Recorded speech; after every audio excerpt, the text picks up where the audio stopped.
I think ugogo nguyokala omdala ukuza kule show. So ngijabulile namhlanje ukuthi sinogogo Ganda ozosibusisela ishow and asitshele ngeindaba ekaThixo.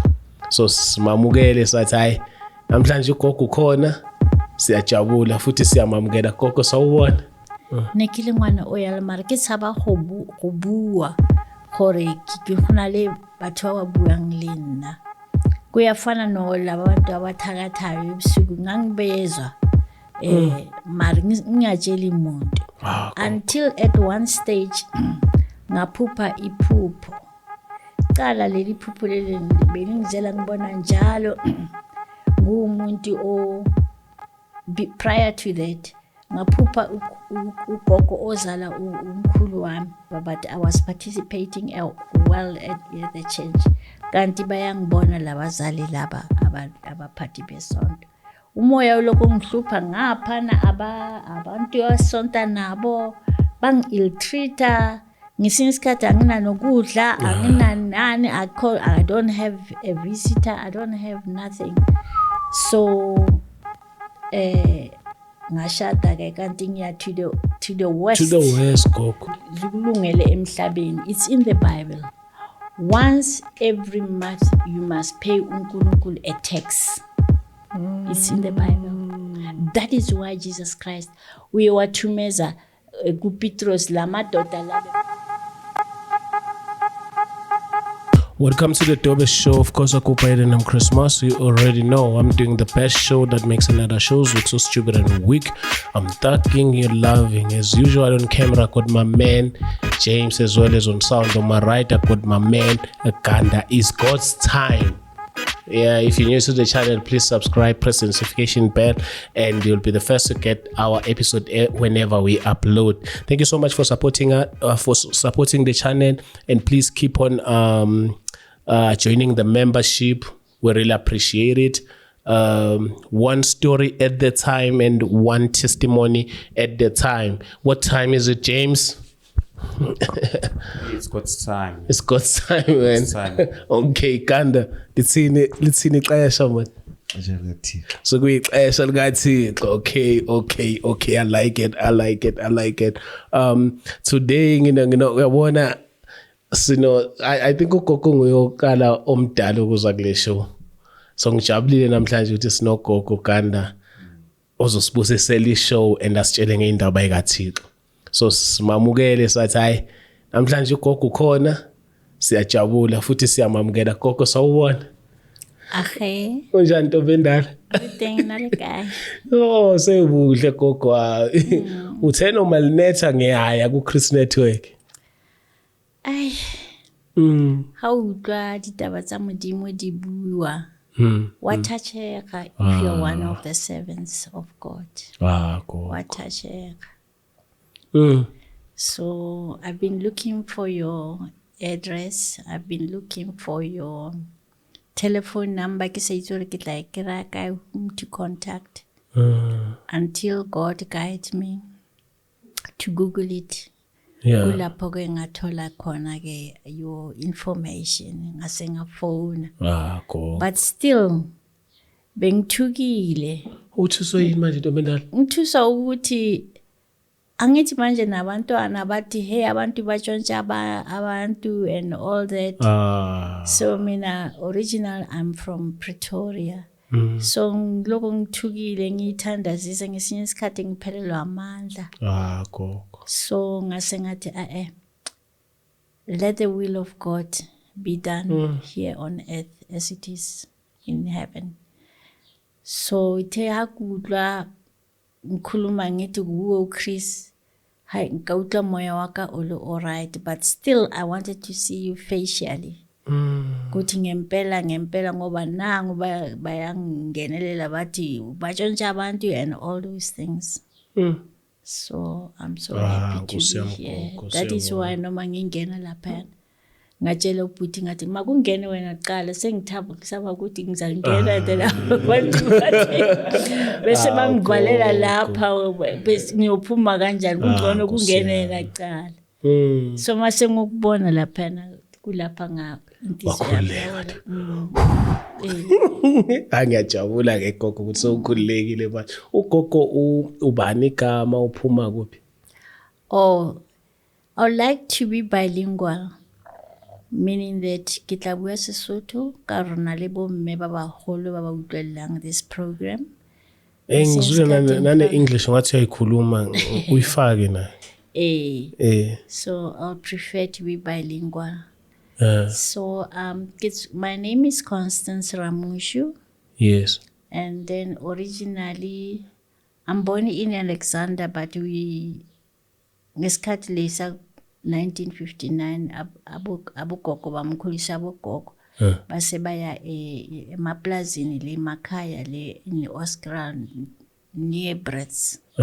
Kulapho ngakhulela khona until ngize ngikhule ke ngiye nasema high school and university, stuff like that. Ugogo uye university? Yes, but we'll talk about that later. So this is the background of my autobiography. So when you grow up at home, you were born again, like you from the born again family, or you were? Yes, my grandparents in batho ba na leng kereke ka mogare. However, they were Saint Luke. But behlaphuka the one of the members, the one umfundisi waqalela eyakhe. Angazi ngathi bebaphuma ku Christina in Everton. So ngikhulele lapho ke eSt Luke. Mara ngihlutshwa umoya, nginga understand at that time. I was round about 12 years. And then ukukhula kwami enye into ebengihlukumeza kakhulu ukuthi umama wami beyangangithandi kubuka abantwana bami waze wahamba emhlabeni. Hayi why? So I'm born illegitimated, mean that umntana obathi King Livezandlebe, umntana lo wazalelwa ekhaya. So because her parents, they had only her alone. So mase eshada kwafanele ukuthi ngiye represent ispace sakhe. Ngaba umntana wabo ngandlela njalo nga doctor ngendlela yesintu ukuthi mina manje ngireplace umama wami ngoba nele ngwana uyiwani ngobona. Okay. So that is why I was illegitimated. So ngakhula njalo ngikhuliswa abugogo nomkhulu wami. So if you can describe the relationship between you and your mom, how was it? And what was the cause? My relationship between me and my mom, I cannot describe it, but I can convey something. Meaning that mhlambe benza ukuthi beyashade nomunye ubaba, not my father. And then kwenzeka ukuthi labantwana, maybe she was very much close to labantwana wabakhulisa mina ngikhulela kugogo wakhe. She never cared that much because bekumntwana oyi-one kwabo, and azi ukuthi I'm not very much expensive kulabazali bakhe. So beyangezi nokuzongivakashela, angayizi kwenza asadli total. Was like neglected. You were neglected. Yes, and nami ngakhula ngithi bakhona no, these are my parents ngoba ngalesi sikhathi ugogo nomkhulu bengimbiza ugogo ngimbiza umama, and then umkhulu ngimbiza ubaba, and then yena ngalesi sikhathi ngathi bekwi culture yabantu abamnyama ngalesi sikhathi bengimbiza usisi. So ngakhula nginjalo manje mangifanele ngiye emaholidayini beyahlala la eMidlands, mangifanele ngiye emaholidayini labantwana bakithi bangangiconsider as their sister. Wow. Ngiphila kabuhlungu lento lena ingihlupha njalo ngomoya, ngizoba relaxed mangabe ngisemakhaya emaplazini.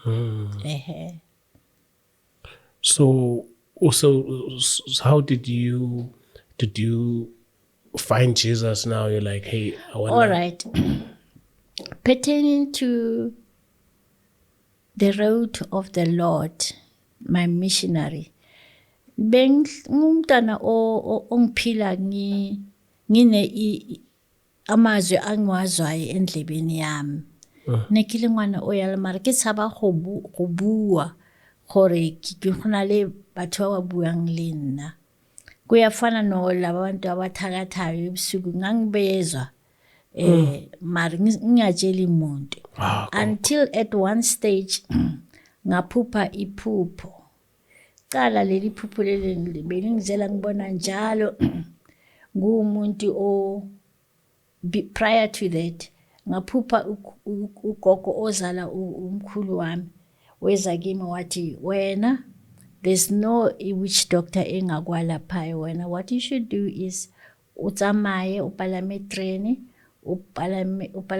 ko Pretoria o theoga ko station se ba reng ke Germiston. Ha o fitla ko teng o tla bona di-taxi o tle ka mo side le la left o theogele ka mo teng di-taxi di reng kwa Masango and then di tla o dropa ko Ntate Masango. Then mo sphiring saka I did that ngabatsheli nogogo wami nomkhulu bezwa sekuthiwa sengihlala ezakhelweni. Mangifika lapho bangamukela kanti bese umprofeti babonile ukuthi sengivuthiwe lo moya lo sogcwele kakhulu ufanele usebenze. Manje I didn't know those How things. old were you at that time? I think at that time 76, that was 76, 70. You were like a teenager. Yes, I was a young adult at that age. Nekile young adult. Usisinyana nje. So ngingazi mina ukuthi izakhelo yini ukuthi udlula mo di akhelong. But into zami zazisheshela masisha. Kanti ubaba Masango uzoshiya emhlabeni. So I joined the church 1976. Ekhaya bengezi kungekho umuntu yazi you need some basic needs. Abantu bakuvakashela bakini ukudla and all that.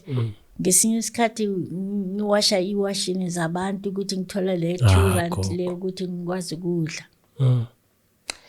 Then I carry on like that, but intwene magaza gagolo kuri ubaba Masango wayengithanda noma Masango. Abantu mangifika lapha bangizonde bakhulume kabi yonke into bangikhulume kabi. Ngaze ngathola nomshado lapho esontweni kanti kuzoba worse. Lo baba lozongishaya day and night. Hayibo gogo. Ngathola nendlu lapho ngoba yabuya ePietersburg by that time.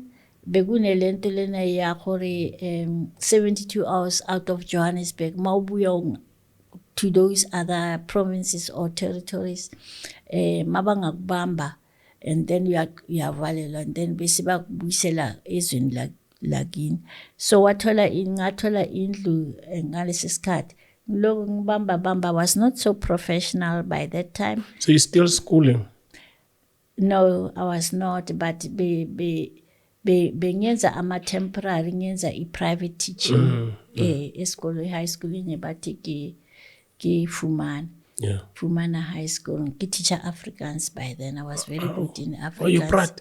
Because ngingasebenza e-court Westgate. Esibuya lapho gokhema court.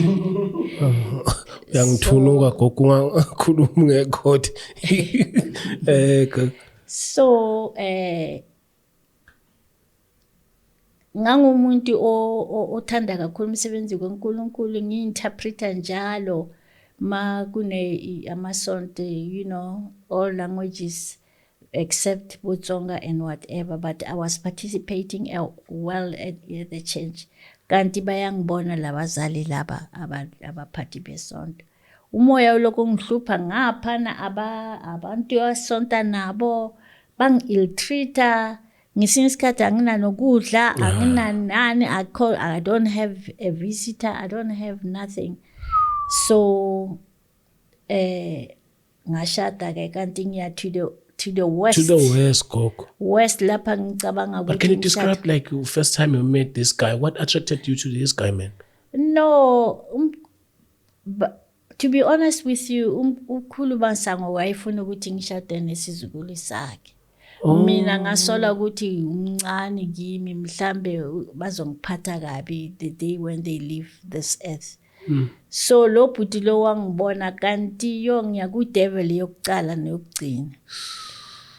Manje ke ngaseka base bangibona waMasango ngathandazelwa ukuthi ngithandazele nabantu ngiphuzisa amanzi ngisebenzela abantu. I did that until baze kulomshado lo bangithumele kulo ndoda le yami le Petersburg. Lapha kwaba west. Gogo. Ngithola abantu lapho ngibasebenzela babizana babona imisebenzi. I remember the first person uye waNkulunkulu wanginceda ngaye kulapha. This woman was 14 years in the marriage but angathola abantwana. Ngase profit ke ngamtshela ngathi yazini, this first month you will never see your menstruations but the second month uzothola menstruations and then the third month ngeke usawathola uzabe uconceive. Then kwaba njalo ngempela. Uyena waletha abanye abantu kwagcwala. Ithema babona kugcwele lapha bangixosha kubo umlingane wami. But ngiyohlalela banginike iside esigangeni lapha kusabisa khona. Umlingane wakho uthini? Yena usele la eJohannesburg. Sengimigrate manje nomsebenzi ngisilo nomsebenzi sengimigrate ngilapha yana emaplazini akubo le Petersburg kuMaphokomo awo. Uyezwa ukuthi nangu umuntu kwagcwala lapha kwakhe and all those things. Mara ubona imikhuba engalunganga yabathakathi lapho busuku uTlaraw Roberts kutlata this bareking sitsokotsana kitsi ka sizolo ke eng. So isivunguvungu sizohamba ngendlela until ubabezalwa one day wafika ke imoto ezothatha the footstep of my right feet uyisebenza. Ngisebenhlezi lapho until baze bangixoshe ngahamba ngashiya lapha ngaphindela ekhaya. Mangifika ekhaya semanje ngifanele ngiphindele futhi esontweni ngiyohlala. Mangilapha esontweni sekuza lezi zinto lezi ukuthi ukhona ukuthi uhamba ama country just like Apostle Paul. He was traveling from Cyprus as awongena in Greece. Uloku hambisa izwi lakaNkulunkulu. And I was very much uNkulunkulu waba nami even at that time. Abantu baphola. Ngesinye isikhathi futhi umuntu angikwatisile ngithi all right. Mangabe uyangiphikisa, what we should do is masinikezwe isigulani whatever kuthi ugula ngeyiphi indlela uthakathwe kanjani, but we will see between me and you ozopholisa lo muntu within 7 days time. Uzathi 3 days uNkulunkulu ezomthandazo wami lo muntu le aphole. Some they were looking for the job, some they had complications, abanye bathakathiwe and all that. So ngaqala kuthora up till to Namibia, kitsamaya bo Lesotho, kitsamaya bo Botswana, kitsamaya the whole of South Africa. Ngiloku ngihambisa le ntasika lezwi lakaNkulunkulu, hayi only preaching but also healing and deliverance. At one stage then ngathi ngilele ngiphupha manje ngibona ama aeroplane amakhulu, ngibona ulwandle ngathi ngiyahamba ngiyephesheya. Mara ngingatsheli umuntu ukuthi kwenzakalani ngami. Until at one stage ngaseke ngavumeleka izulu lavuma ukuthi manje ngiye eAmerica. Then I studied in America after my studies. So koko hamba manje eAmerica? Yena bengazi umuntu. Lapho and then ukuhamba kwami ngangisebenza amakitchen, mara ngingasebenzi ukusebenza ngangisebenzela ibus fare. So one day kwenzeka ukuthi lo mlungu lona wayephuza kakhulu angenamfazi wakhohlwa icard yakhe ine pin number. manje agetsa washing hakiri kayibona manje ngiloko ngiyayithatha ngiyayibeka ngoyifihla lapha etoilet uyabona emuva ngiyithatha futhi ngiyibuyisela ewardrobe manje ngizwa umuntu uyakhuluma la uthi sikunikeza imali awuyifuni hayi gogo hawo ngempela ngabuya manje ngathi this time ngoyithatha ngayithatha ngempela mangiyithatha ngasebenza masisha mangiceda lapho ngathi la ngizoya ePretoria eMurula Sun bekunomurula Sun casino mangithi iyaphuma imali Wakho sesophethe iphini manje lekhadi 35,000 and phela it was a lot of money yo that time ngathi manje ke my journey to America now I have to fulfill it ka fitla ko gae ka re ka bolela nkgolo ka ka reng ke kreile chelete ke ati hayo na manga wena ngawazi ke re ile ke gamble ke winne le 7,000 ke yemo guys ilori ne ke re ke lo robala ko hotel ngkhona mo mangithi ngibona umnyango uyavuleka ngapha ngithi ubazongikhuthuza ebusuku ngavela nga cancel ngahlala lapho ngagamble until the following day mase ngibona manje ukuthi sekusela imali encane ayisafuni seyiba ibank seyiba suspicious there's something going on wadraw kangaka kulapho ke kwangayeka ke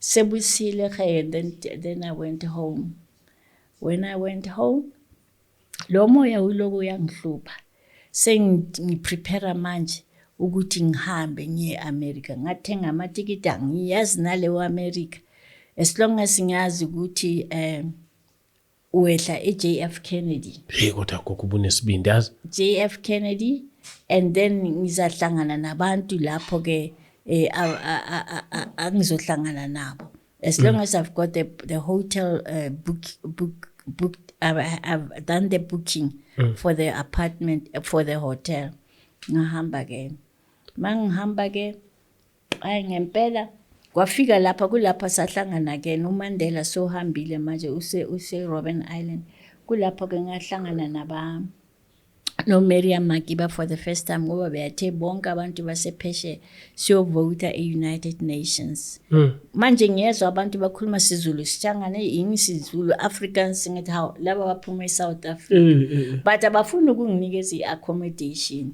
ngihlala nenye intombazana lase America ngilo ngiyamtshela ukuthi nginemali mina ini wangithatha naye ngahlala lapha mari into yamasonto ngingayikhohlwa per day my Sunday kitlatsa maybe 3 to 4 5 6 churches ngiphumela kungenela ngiphumela ngibatali music wate until ngize ngihlangane nesonto le bashaya amacilongo ngathi hey amacilongo into zethu zase St John's kulapho ke ngahlala lapho ke and then nase Washington DC sasiya khona ngoba ihead office yakhona bese Washington DC ngihambe njalo ngiloko ngihlushwa umoya mana ngifuna ukusebenzela abantu manje ke ngisaba neconstitution ukuthi in America you don't have to ufaka abantu amabhava uyabona isinto lesisethu wasufuna ukubageza angithi la St John's senza njani siyake kanti lapha ufanele ubathandazele kuphela don't do any if at all there's any deliverance or healing uyabathandazela hayi lezi zinto lezi zethu uyabona so I'm very much careful constitution ukuthi I mustn't do anything wrong for the sake of deportation ukuthi ngadeport alright ngihlezi lapha ngaqeda le kosikolo ngasinoke fetsa then we once had a job lokho ngihlushwa umoya we once had a job application and then we were 130,000 applicants yaga President Obama and then nabatla nikinana le Obama Foundation ngangisakhumbule igroup yakhe kulapha ngathola khona umsebenzi kwathola ukuthi my essay was the best essay wow buddy yes and then I was nominated mangifika lapha ngihlangana nabantu bama PhD hey and President Obama bayathanda kakhulu ku climate change and climate change iyona nto ebengathi yamphazamisa. And then nama-fiscal cliffs, meaning that ama-taxation. Ngizohlala phezu kwayo ngiwayenze. Mas ama-results abuya ngithola ukuthi I'm the best candidate. Ngabhala ngapha ngi-challenge nama-PhD people. Semanje uyangiprefer. Ngizathi mangidelaya mayenza state address, mangidelaya ngema-essays, uHillary uzongifonela, uzongibhalela, hey, President Obama is waiting for your essay. Mfazi wakhe Michelle, bo Oprah Winfrey. Hey, yonke le genge le bangibhalele. I have to rush it and then nginikeze uPresident Obama what my facts were about the political issue lesikhuluma ngayo. Besizenza zonke nje creating jobs and all those things, hospitality and all that, ukuthi umuntu afuna kufanele kwenziwe njani ngabantu abangakwazi ukubhatala i-tax. So ngilokhu ngihlutshwa umoya njalo, kisafetse khorape. Khokela gore I'm doing the best because my challenge was looking the advantage and the disadvantage of people who are living to endaweni lezi zinama-hurricane, abahlala emalwandle, abahlala lapha kune ama-volcano, ukuthi manje njengoba umthetho wala e-America kuwenziwa intasika, kuwenziwa kufuna everybody must pay the taxation. What are we going to do with those people ngoba ngeke baze basebenze phela? Yeah. Magune ama-volcano. Yes. Kwathola ukuthi ngibhala the advantage and the disadvantage in looking at those areas. Yeah. Kanti ngizobhala the best essay. Bana gogo. In so much that President Obama, then the first term of his presidency, why wina futhi the second term, athola futhi umsebenzi. Bana gogo. Kulapha ngisebenza ke lebo Biden. Yena the very same Biden. Wake kufuna ungitshela ukuthi wena uObama ubuhlala naye kungabi sibukeded naye. Futhi ayikho into bengeke yenze i-state address. Fanele ukuthi mayiqeda before our address the nation ize kimi, I must reread it and see where I do dispute with the facts as Balile, or maybe he put something that I'm not happy about. Ngisho naye uKamala lo wangibuza mina ukuthi how do I feel ngoKamala. Ngathi no kisi na American kano wena how feel okay kana le nna ke feel okay ke sa bate criticism. Hayi ngaleso sikhathi ke sengisukile nase America sengiyatravel ngise Israel manje. So I'll work with my laptop lapha ngikhona ngithunyelwa imisebenzi ngisho nevoting uthunyelwa amalist in so much that yena lo uTrump beyafuna ukungirecruit ukuthi ngimsebenzele ngala because Trump belongs to the Republican and I like the Democrats because the Democrats bazwana ne foreign policy means that mawucela imali njengabo bona bo Ramaphosa baye kwa ichelete diloma. So the Democrats, they are eligible ukuthi babanikeze but i-Republican but bona abazingeni indaba zamazwe abanye bona babhekane nabantu base-America.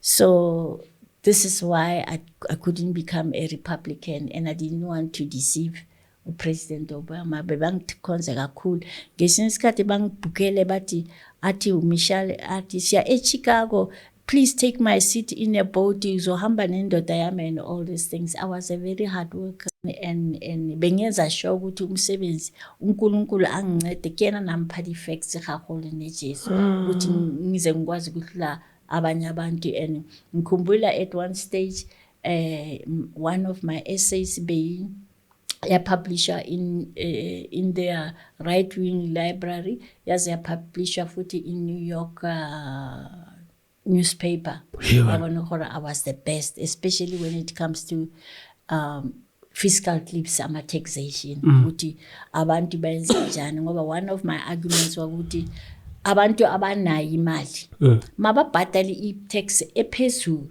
bakhave ispace salaba abantu abangenayo abangenayo. yazi usengaba upresident wala Akuthi nje angithandi la eSouth Africa ngabe ngibancedile bo immigration and all that ngisaba kubulalana lana wayibona so mona and all those things. So ngiyenza so those things, those facts sewukibulela khona. Now if there's a hurricane or mhlambe volcano, laba bantu angithi ama business yabo ayasha and all that, what are they going to do when it comes to the taxation? Ngoba igovernment yona ifuna i-taxes yabo. So I was looking at those areas. And ama loopholes. Yebo ukuthi manje abantu abanje bazobhadalelwa ubani ngoba bazabe bangasasebenzi. Uyayibona. Ngipresse labona abantu aba-rich labo ukuthi maba eyabo mayinyuke. Yabona. And then when it comes to healthcare as well, eyabo iye ngaphezulu. Those were the facts. Ngalesi sikhathi futhi afuna ukuthi during his second inauguration ngiyonikeza ispeech mara zange ngiphumelele khona. Okay, let's leave about that now. Ngiyaphuma eAmerica. So ngiyabuya ngiza ekhaya. Mangibuya ekhaya liyangihlupha futhi izwi. Out before the Lizzy Linhlupha 1989 ubaba Masango kulesi sikhathi ashona ngaso. Kepha the last day on earth kulapho wanginikeza imithetho. Imithetho lebe yimhlanu noma eminye ngeke ngiyikhohle. Omunye ukuthi ngihambe ngeIsrael ngiyovula isonto khona. Omunye ukuthi ecourt ngincede ubaba lo i-predecessor yakhe baba Jacob Marago ngokuthi ngine i-background yase court. And then okunye wangitshela ukuthi le ndoda le bengishadile, he was not the right man for me. Kulapho ngezwe ngathi kukhona something on my ears athi phansi manje amehlo amaqala avuleka ukuthi madewede mona oanshapanga thing, this is not the right way engifanele ngiphile ngayo. Enye wangitshela ukuthi ngicontinue ngithandazela abantu. And then angisakhumbule omunye umthetho bekuwani. Then hansa mpeletse taba tsona tseo umoya nangu uyangihlupha ngiloku ngenza ama country at one stage uNkulunkulu manje ke wafika kimi ngilele ebusuku wathi kimi, now I'm going to release you ukuthi you must go to Israel. Kepha when you go there ungayi nje lize uska, don't go barehanded. Because lelizwe leli awulazi uzabuqala kuya kulo. All right. Then I said I had a friend besengenze i-develop i-friendship e-American omunye intombazana bathi Sheila Paris. So ngase ngatshela uSira ngathi uShila ngathi ngiyahamba ngiya in Israel. Angazi umuntu lapho. So kwafika isikhathi ngathi Shila ngisawufuna indawo yokuhlala, mase ngicedile ngithole indawo yokuhlala, what I will do is ngizakutshela ukuthi ngikuphi. All right. Ushila mase sifikile lapha yana wazi ngicela lezi zinto angizange ngimeme uNkulunkulu ukuthi ngithandaze. So sometimes I there's a disturbance in my ears. Okay. Ukusaxolise. Modimo kuyakupa Jesu Kriste, whatever I'm saying, let it be your will, not mine. I must not come here and testify about the things that you didn't tell me to testify about. However, I'm doing the briefing, I'm not elaborating each and everything. But nekikopa motho mang le mang wa tla utlang testimony or whatever I'm saying should be there and by nkele botlhogong. Amen. Amen. So bengiphelele kuphi? Uqhubeka manje angithi Israel. Where I stayed 7 years. Ne-Hebrew ngiyayazi kancane. Aw. Shalom Mazize. Usho sinika manje ko? It's a very difficult language you can ever learn in the whole world.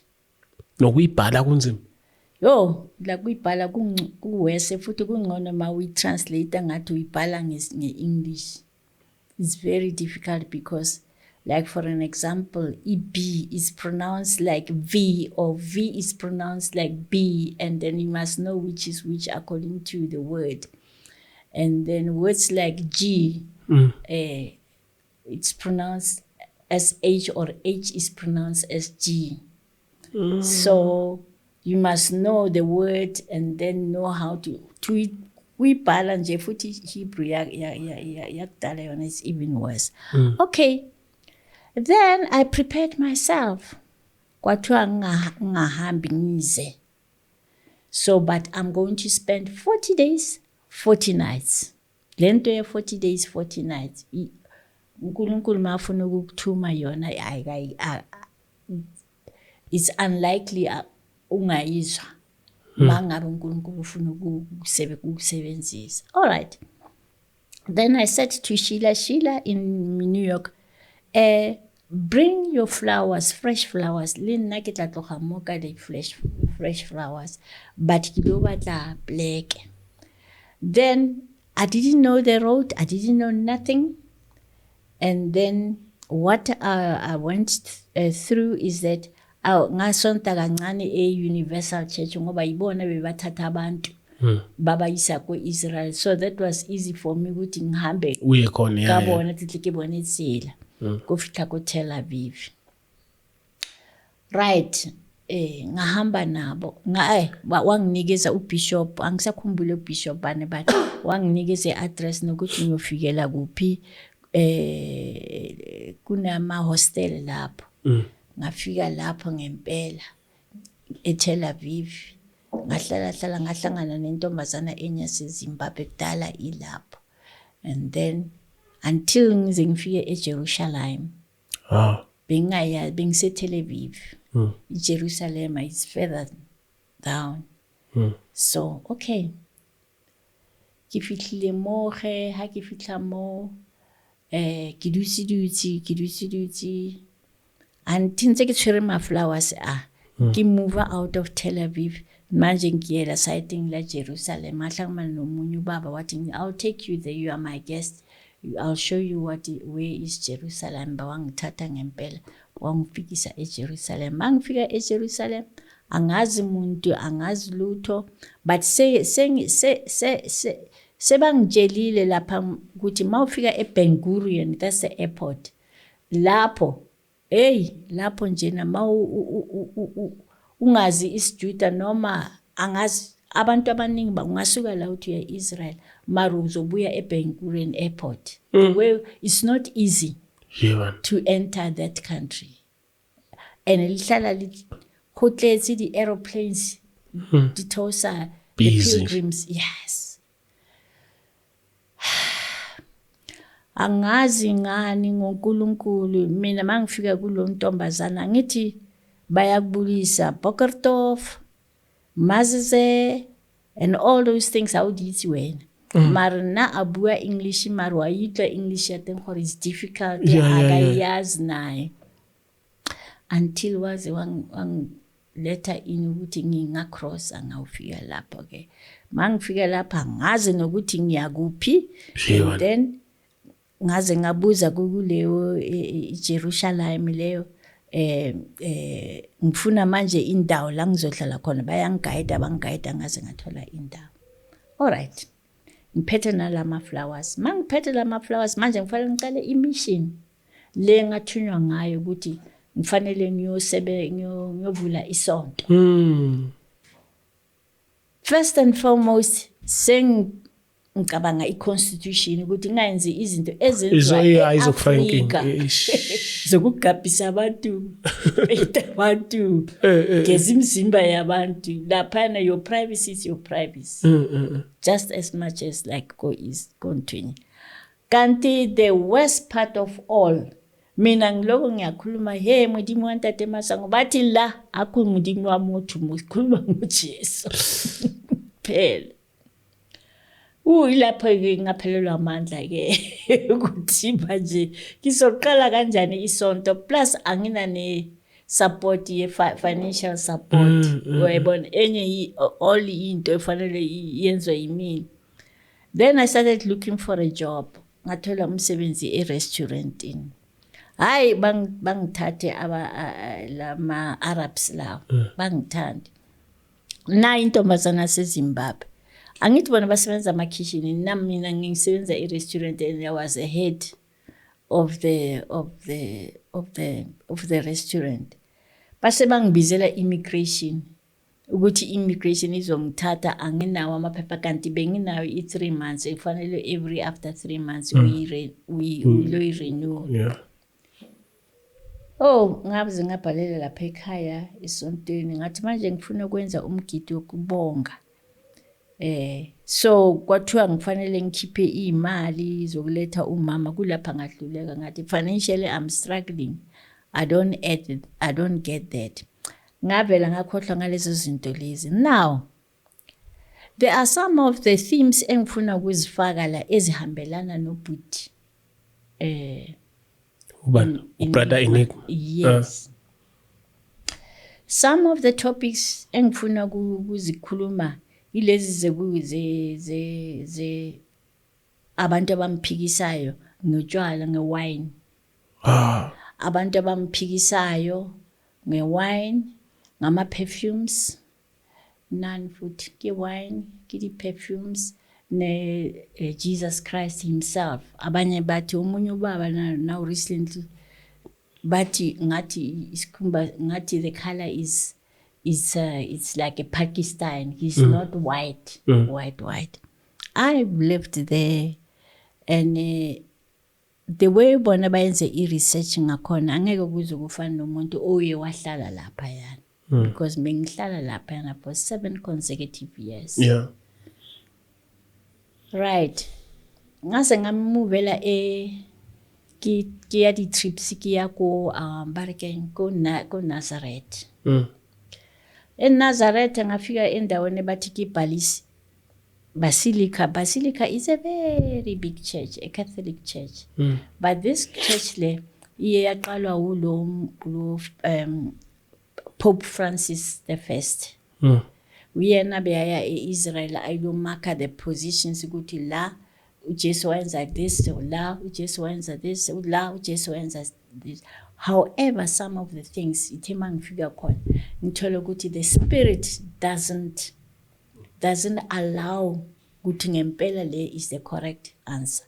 Okay, then I learned ukuthi Israel has been Jerusalem is been the way iyakho ngakhona is consist of 4 territories, meaning that there is Mount Moriah la njengoba uqla bathwala khanya nebari Moriah. Mina according to my thinking ngicabanga ukuthi hayi laba bantu bayele manje mhlambe bachazwa ilento Mount Moriah. Then there is Mount Olives. Mount Olives kulapho uJesu beyahlala khona. I'll tell you what happened to those places. Then there is Mount Zion. Mount Zion njengoba uzwa bathi Sioni wayibona ngathatha nakhona ukuthi these people they took 2 mountains base ba formulate igama le sonto. Then there's Mount Golgotha. Yeah, cool. Right. Now at one stage eriki yetsi so ko Mount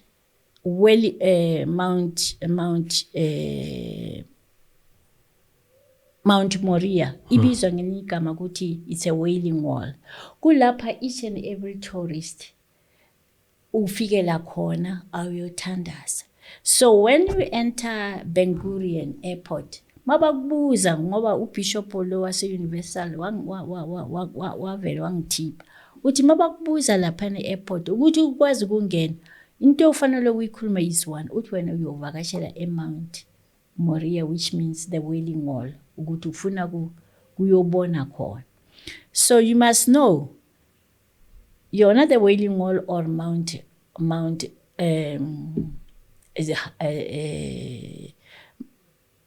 Moriah. Kulapho Number 1, uSolomon wakhela uNkulunkulu itempele lakhe, the synagogue. Kulapho uAbraham wayenza isacrifice ngoIsaka, khona uthola ilitshe ilingaka. Lapho asuka eBeersheba aya khona lapha yana kaho ezabatho isithembiso saka uNkulunkulu.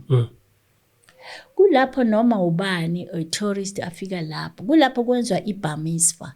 Bar Mitzvah is a Jewish name. Bar Mitzvah ukuthi umntwana womJuda once as a boy aba ne 13 years.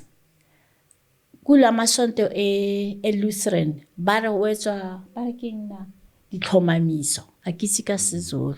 Ditlhomamiso means that ke yona Bar Mitzvah ukuthi from that day mawuqeda kubusiswa ngaleyo ndlela lewenzelwa iparty uyogqoka noma umntwana isuti eblack until you die. Isuti eblack neshort emhlophe and ngapha ufaka ikhipha ilesigqoko nyana esincane obona basigqoka, then ungafaka idopsi yakho everything and you are eligible ukuthi manje angithi amaJuda bathandaza njengathi mabathandaza ngathi bayacula and then they reading this incwadi yabo. Bayenza njalo manje kukhona into engathi imesenyana engaka, so lo mntwana lo umsebenzi wakhe angithi they read from right to left, thina si read from left to right. Obona kokho they read from right to left. Okay. Rona read from left to right. Masiphetula buka rona har phetula buka angithi manje thina kokuqinisile from left to right. Yes. Yeah. Masfunda Wait a minute.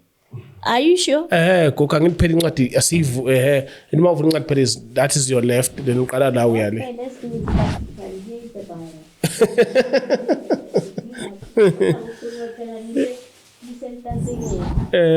And then from left to right. So bona is from right to left. To left ke bona. Okay. Lo mntwana lo uzenza lento. It's only that celebration is done twice in a week, either on Tuesdays or on Thursdays. Kulapho uJesu Kristu ngalesi sikhathi uyakhumbula iBible tells us that wahamba mabaqeda kwenza iBar Mitzvah nabazali bakhe. Ithema wathi papa masendleleni umama wakhe mathi ubheka emuva uthola umntwana akekho. Ubani? uJesu usele eJerusalem. Sebahambe babuyela ekhaya eNazareth ngenyawo, bekungena itransport by that time except the camel. Yabona. Mathi kanti kulapho ke iscripture sisitshela ukuthi uJesu ngalesi sikhathi esesemncane wavula iIsaiah. Lapha kukhuluma ukuthi what is the Messiah? Messiah is somebody who will suffer, also crucified, persecution, and all those things. Lapho wayevula ke iscripture ngoba amaJuda they only believe in Genesis, Exodus, Leviticus, the Judges, and Numbers. Laba bo Isaiah laba bafuni ngabo. Why we David baba hate the New Testament je abayifuni nokuyi ayikho futhi they don't want they don't have any Bible and full ayifundwa ebhalwe New Testament njengalethu ibhalwe New and Old Testament. All right, mathu yabheka emuva uthola ukuthi umntana akekho. Baphindela emuva bawungena futhi ngeJaffa Gate. Mabangena ngeJaffa Gate nayi bekuyi structure sendlu yaka Davida lapho ngoba itheme amayiceda kubutha yonke le material walayela asizatlo uhlokofala alayela Solomon ngoba uNkulunkulu wathi uDavida ngamakheli isonto because une igazi eliningi ezandleni zakhe. Wahobona. So wathi umntana wakhe uSolomon, angithi uyamazi ukuthi uSolomon wathola ebufebeni yena uDavid. That's right. Uyena uzomakhela isonto leli. Now what I liked, kukhona the scriptures sekidingwetsing le sonto le every Friday into that Wailing Wall kuyagcwala ukuthi amaJuda kulapho kutho afunda iscripture esikhuluma, ngithanda le verse lethi, no foreigner, even a foreigner comes here in this place when he asks you something, Lord, umudlo umzo sesezulwini bosewenza ngalendlela leyo acela ngakho. Wa understand? Every Saturday, Fridays liyafundwa lento leyo. So there are so many events ezenziwayo laphana eWailing Wall, makepha ngiyaphuma ngiya ku Mount Olives. Mount Olives kulapho thola indlu kaJesu isesekhona namanje. Kulapha beyahlala khona. Ngaleso sikhathi leso uJesu ayenza kanako atlotswa hasino Judas betrayer. Wawukwisisa. And then the Bible talks about his agony, ukuzwa buhlungu ngalesi sikhathi ngoba besazi indlela azohamba ngayo uthi ibuhlungu kanjani, crucifixion. Manje ke lapho ke kulapha ke wahamba no, the Bible says wahamba no Petrus, and then wahamba no usamayilele Petrus. There were two, akusakhophela ki Petrus le Joseph khona lo omombara ki Joseph le khona mo wathi bahambe naye mangabe ngiyaphosa abalali bangithethele bahambe naye baya further phezulu khona lapha eMount Olives ayothandaza. Kulapho wathola for the first time wathola bayilele wathi awu ningahluleka nokuthi nibekezele nje. Ena ezwa nomihora libedinye. Yes, yena ngoba ezwa ubuhlungu balendlela le azoyihamba. He had everything in vision ukuthi yo crucify wa kanjani and all. uJesu besazi yonke into. Besayazi yonke into. The pain. You must understand, kulapho khona laphikisayo lathi yena he came for the second time on earth. He was first with God when God created the earth. Ngalesi sikhathi amaFarisees baloku bamphikisa bathi uthi uzovuka after 3 days, even bo Abraham abashona. What I was there prior to Abraham ukuthi azalo. Ulapho bakwata khona. One of the grievances. Yeah. Well, understand. So, kan nekeketoring yazi nokho siyenza kanjani ngena kule ngibona ngathi ufuna ukungena kule wine nani la. Yes. Bese sizophinde bese masiqeda isichazelo bese siyayivala so yenza part 2 futhi siyaqhubeka nayo futhi yabona. Okay. One of the visitations before ngiye eGalilee ngingaya eNazareth.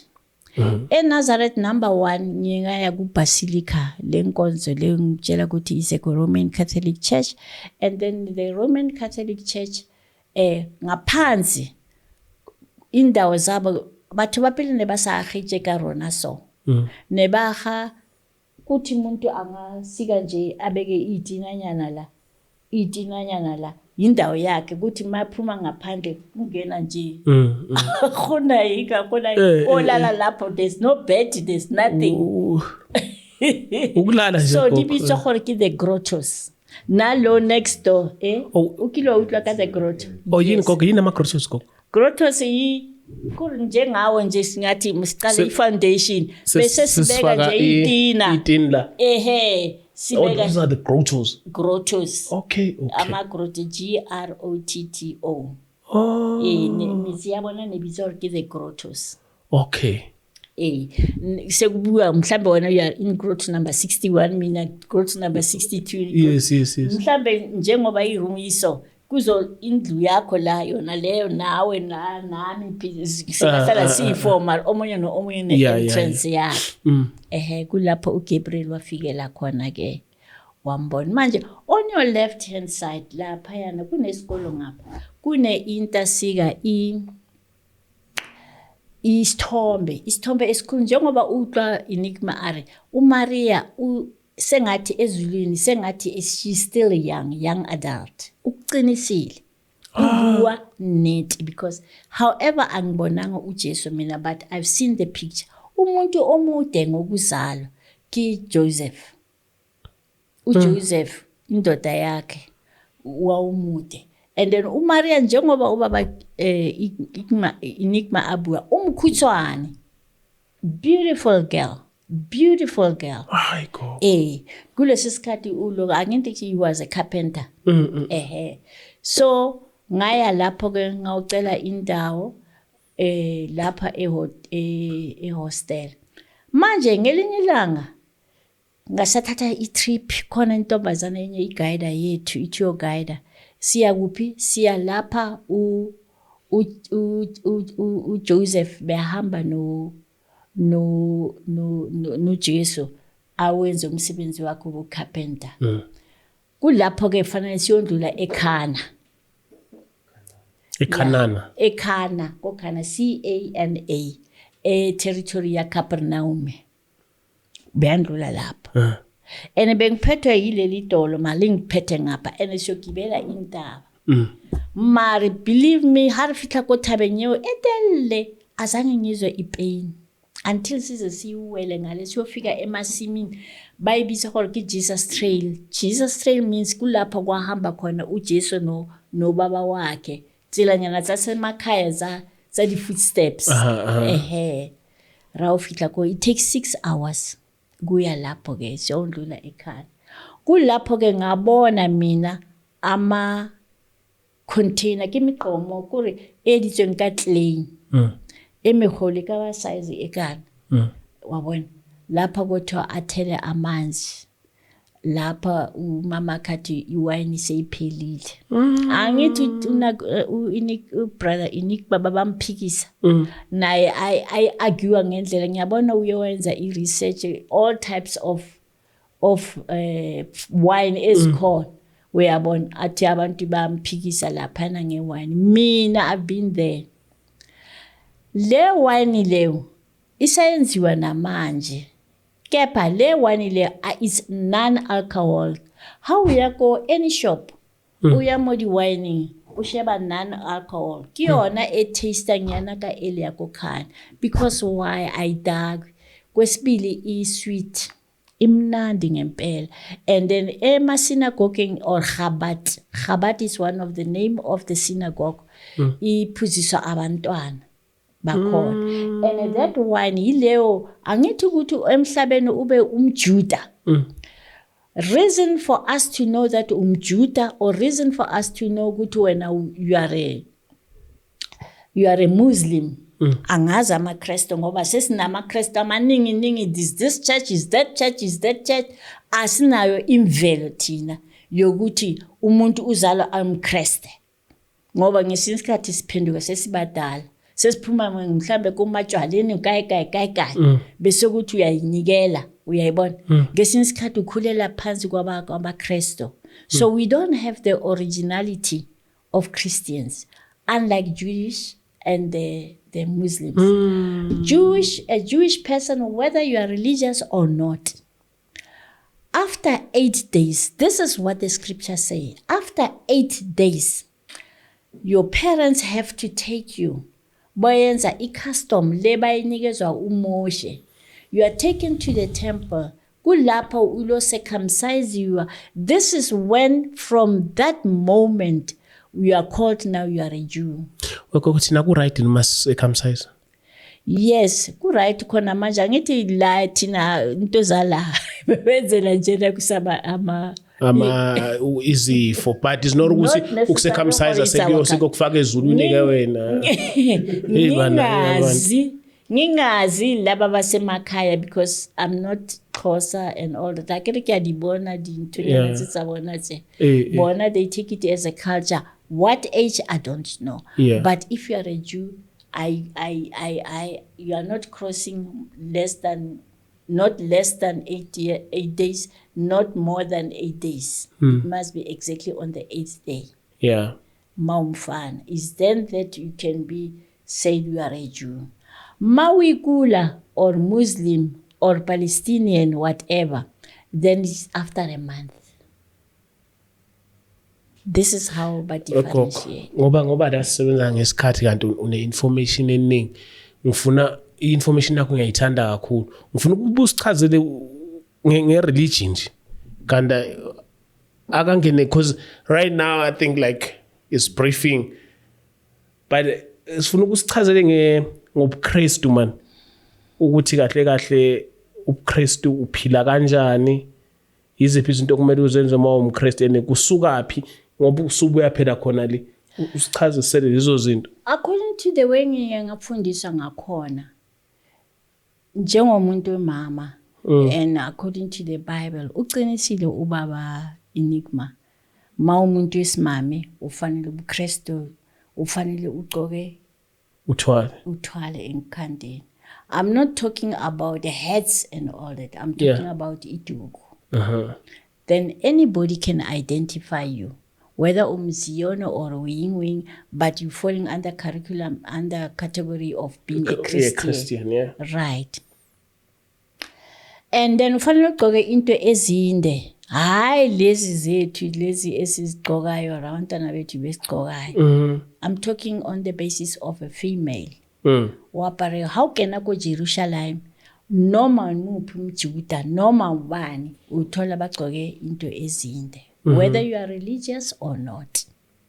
And ufanele ukuthi noma ugcoka something like a shirt, it must be a long sleeves, at least the minimum ufanele ibuye ngapha. Hayi mosijabani. Then we will know that you are a Christian.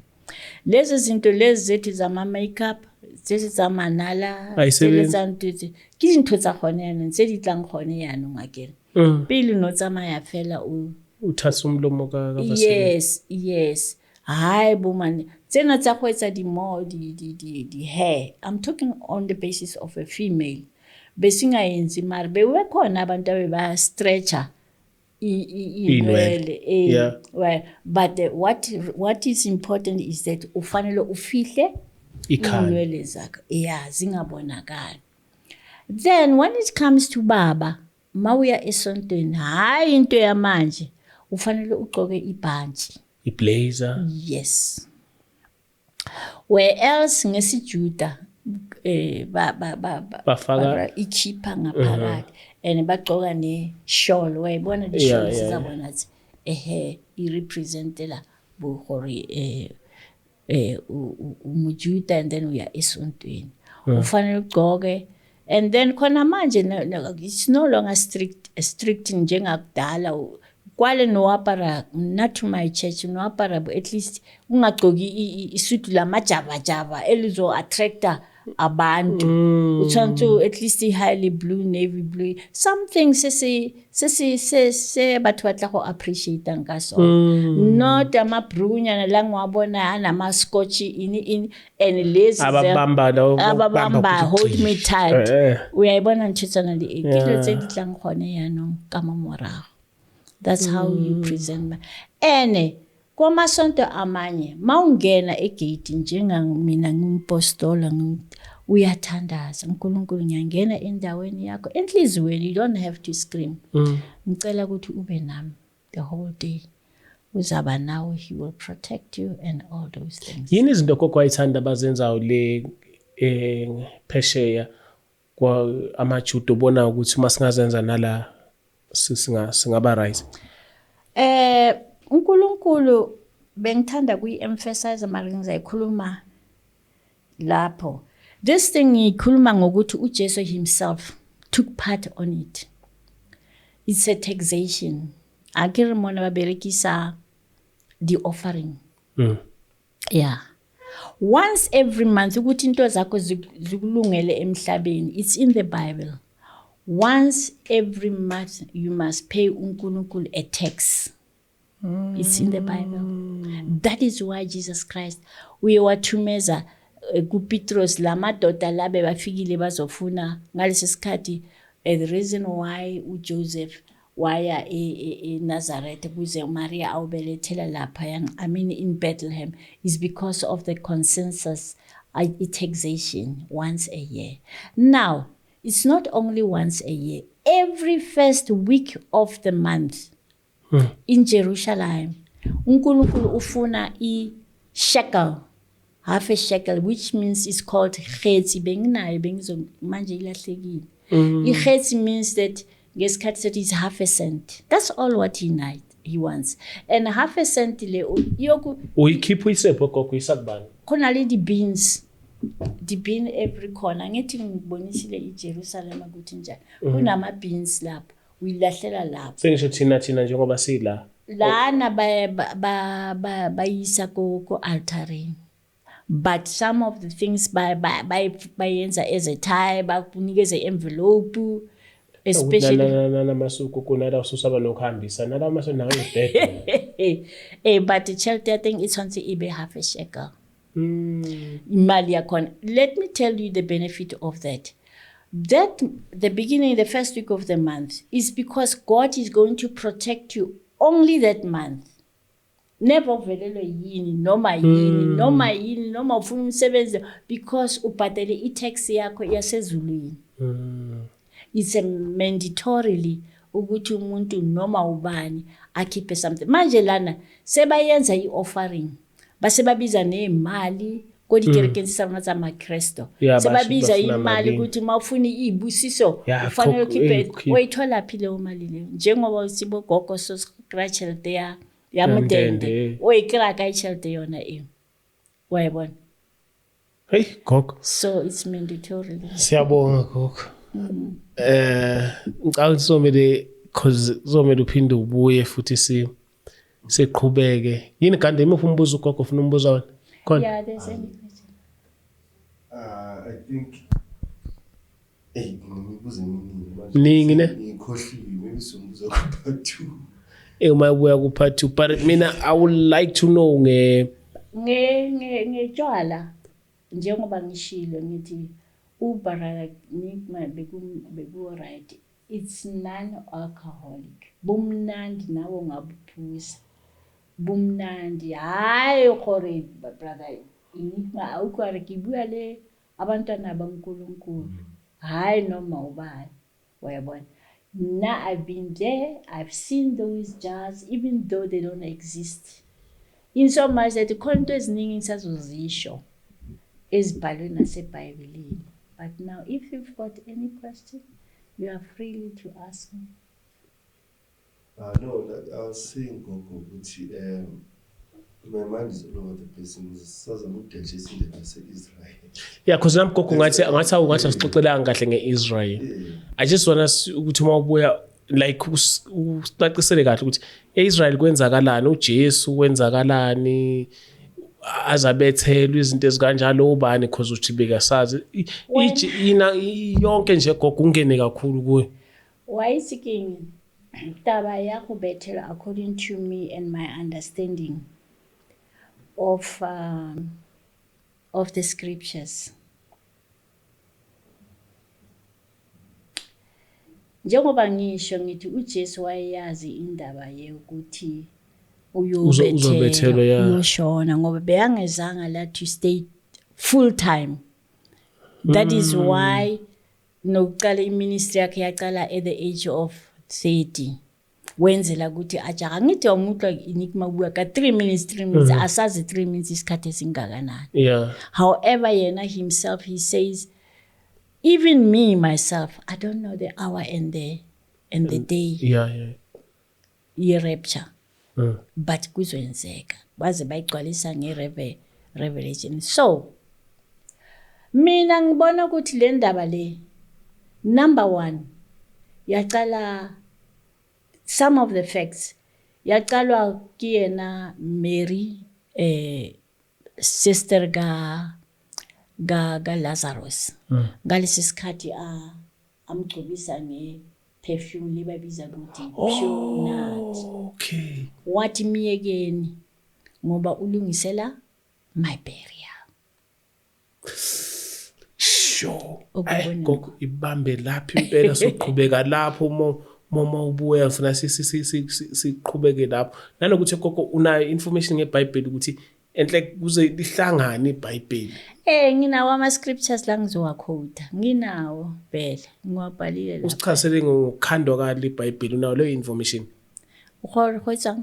iBhayibheli ukuthi lenziwa kanjani, lenziwa kuphi? Well, le ngayithenga le. Yeah. I just want to show you only. It's different from any Bible. Hlala phansi kanti uzokune. Ake kunalebo James what? James lirike James man. James lirike Levit. King James. Le uyabona good news ngayithenga in New York. But it's different. Ngizakutshela ukuthi why. Ine wonke ama scriptures wentasika with Old Testament and New Testament, including is scripture ama-Bible amanye akanawo abizwa ukuthi the Deuterocanonical books. Laba ba-emphasize nge-scripture sawumonye ubaba bathi uTobit, ba-emphasize ngoJudith, ba-emphasize no-Greek Esther yena lo Esther lo bayenza iholiday yakhe yePurim. In Jewish bakhuluma ngePurim. Kulapha abantwana thina la eSouth Africa abantwana akere bayenza bahamba bakenze dinthoma rahomo pregnant lo kiPurim. And then emphasize ka sira ha wa motsebi. Harina yona mo Bible emphasize ka Baruch ha wa motsebi njengoba ngisho ngithi iH ipeletwa ipronounce njengentasi. The letter of Jeremiah, he explained for Jeremiah where it comes from. He explained about the prayer of Azariah. Azariah is one of the names. It's about Shadrach, Meshach, Abednego. These are the original names. He explained like Susan. He explained like Bel and the dragon, and then Maccabees 1 and Maccabees 2. And then he explained Esdras. Esdras lo yena no Nehemiah beba chaza the first week of the month ebengukutshela ngayo. Babiza namaJuda wonke bathi njengoba babuya eEgypt. Laba bashate ama-foreigners maba-divorce. Abantwana babantu balahlwa njalo nabantwana babo. Ukuthi uNkulunkulu akayifuni. If you are a Jew, you must get married to a Jew. Njengoba umZulu nakithi ufanele get married to a Zulu person ukuthi ama culture wenu anyalelane. Because I ke le Mosotho so di teng thotse tla mpotsang tsona nna ke sa ditse kanti isiZulu leso fanele kwenziwe so khona izinto the cultures zesiZulu nna ke ditsini. Uthola ukuthi umshado awuhambi kahle lapha because kuyaclasha manje. Koko siyabonga kakhulu sophinde sikubone futhi ngokuzayo ku part 2 sesicacisa kahle into phinde ngofonela masiqeda era le episode bese ngiyakufonela sibone ukuthi sophinde sikhulume nini. And gape taba engwe gape before kwala. Lento lena ya the King of Jews. It's got a hell of a meaning le ulo Pontius Pilate wayibeka enhlokweni. Isiphambano. They knew that Nkosi yamakhosi. That's why he is the King of Kings, Lord of Lords. Wayibona. Akayibekanga nje, it's like prophesizing. Kuthi noma mina ngizibiza ukuthi nginkosi but this one is a heavenly one. Obekwe ubaba wakhe. Wayibona. So lezo zinto lezi mawusihlanganisa nalama perfume la ngitshela ngayo Myra, France incense. Those namanje umJuda mayishona ugcobiswa zona akafakwa nje emangcwabeni zona this incense tse dingkhamonate tse ya pure na pure Myra pure Francis Frank incenses ke molao wa teng. That is why bo Maria ba ye ba late ngalesi sikhathi baya ka Sunday in the morning for bayomgcobisa bathola ukuthi sovukile because it's part of their culture. Amen. Koko siyabonga kakhulu. As usual on camera, got my man James is always on sound. On my right, I got my man Ganda, and we out.